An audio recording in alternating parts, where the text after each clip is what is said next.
Hi, I'm Royce with Agger Grand, and we're going to look at this soil test analysis write-up today. I had all the different important minerals tested in this soil, and let's see what it says here. First up, we're going to look at the cation exchange capacity. This one's 13.08. And what that's telling us is that because it's between 10 and 20, we would call this a moderately heavy soil. And by heavy, we mean this soil would hold a moderate amount of nutrients. It looks like our pH here is close to 7, which is a little bit higher than ideal. Usually we're looking at something between 6.2 to 6.6 to be, in the good range, but having it up there near 7, it's not the end of the world. We have organic matter, 5.34%. So that would be a low to moderate level of organic matter in the soil. Here are the ideal ratios for all the different elements here. And we have negatively charged macronutrients coming up first, potassium and phosphorus and sulfur. So the ideal levels are measured here, and we have percent of ideal in this column right here. Percent of ideal, meaning this 1.31, that means we're at 1.31 times the ideal rate for phosphorus. And really, we're just looking for a sufficiency level here at 100%, so we have 30% more than what the minimum really is that we would need. So that's perfect. You don't have to add any more phosphorus. I would worry about things getting out of balance. So I would just leave the phosphorus alone. That's my recommendation. As far as sulfur is concerned, we have 28 ppm in the soil. We should have 73.4 to be at ideal levels. And so I'm going to recommend adding more sulfur, and I'm going to do that in the form of elemental sulfur. I'm going to recommend that because in a few seconds here, we're going to see that this soil has high magnesium, potassium, and sodium. And these three ions in the soil are what's going to raise that pH up and actually get it close to 7 where we have it now. I'm pretty sure that's going to be our cause here. So let's go ahead and look at these positively charged macronutrients. And the first one being the most important, calcium, we are at pretty much the perfect level. Ideally, we would want a 68% saturation. We're at 66.42%, so that is really close to perfect. We don't have to change that. Next up, we have magnesium, potassium, and sodium. And our ideal levels are going to be 12% saturation magnesium, 7% for potassium, and 0.5% for sodium. And we can see that we're actually higher for each one of these. We have 50% more magnesium than we need. We have 31% more potassium, and we are at 3.5 times the ideal rate for sodium here. So that sodium, I think, is what's responsible for getting this pH so far up. The good news is there's enough calcium in the soil to help knock these off of the soil particles.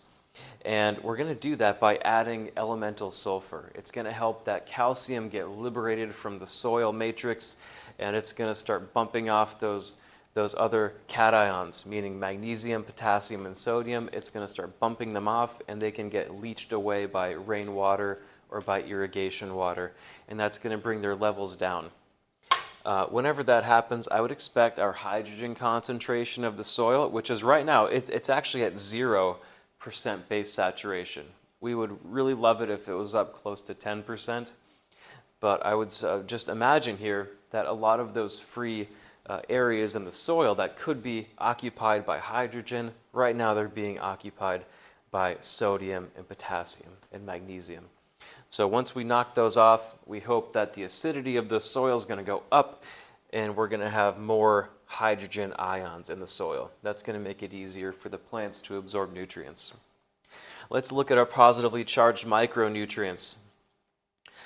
Here we have the measured parts per million, and here's the ideal parts per million.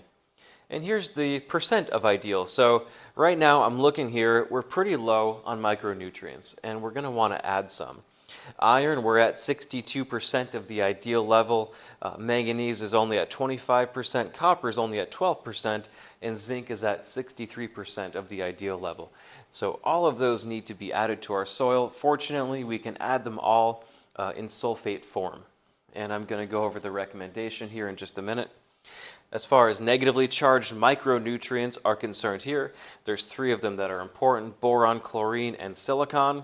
The only one that we're measuring here from our soil test is going to be the boron. That's the most important one here. And we're at 82% of ideal. So it's slightly low, and we're going to add just a little bit more boron. That's important for the calcium uptake, for boron to be high enough. All right, now let's jump into the recommendations.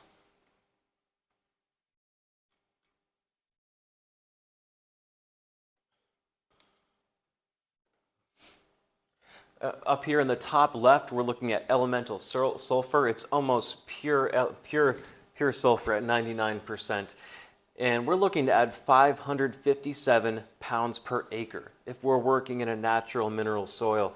If you have a garden out there in the backyard that's just on the regular dirt, then we're looking at, per 100 square foot, that's a 10 foot by 10 foot area, we're looking at 1.28 pounds, which is not crazy. It's definitely not a crazy amount to add. Milligrams per cubic foot of organic media. By that, I mean potting soil. If you have coconut coir, peat moss, or like a bark-based media that you pick it up, it's very light in the bag, it's light in the pot. This media is somewhere close to 4.5 pounds per cubic foot, which is 7.5 gallons. Natural dirt is somewhere close to 90 pounds.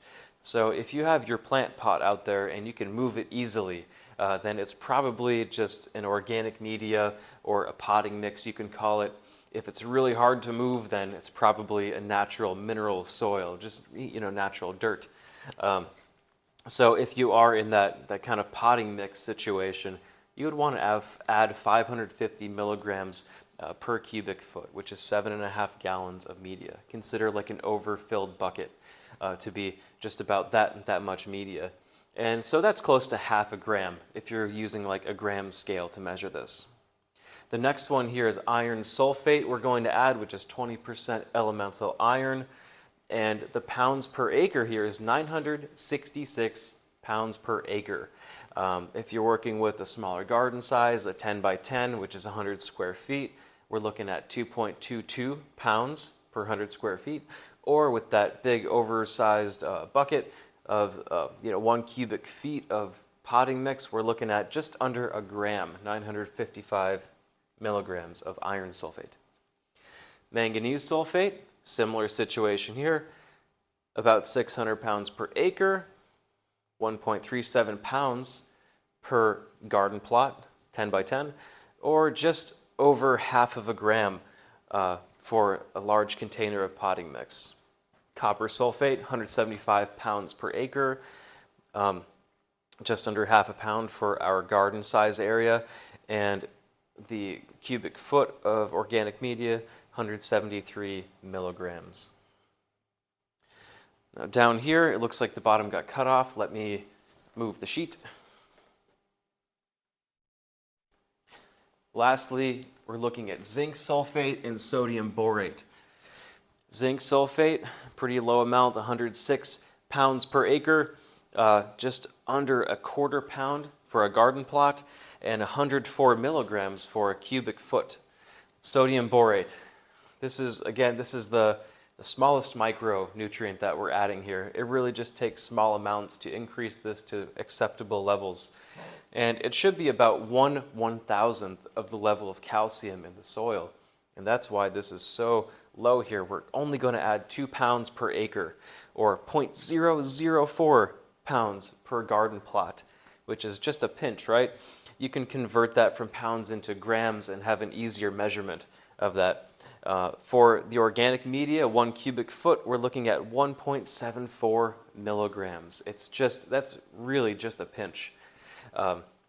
If you're working with organic media, I would say you would get a few cubic feet together, and then you can measure out more than 1.74 milligrams. Maybe you could amend 5 or 10 cubic feet at the same time.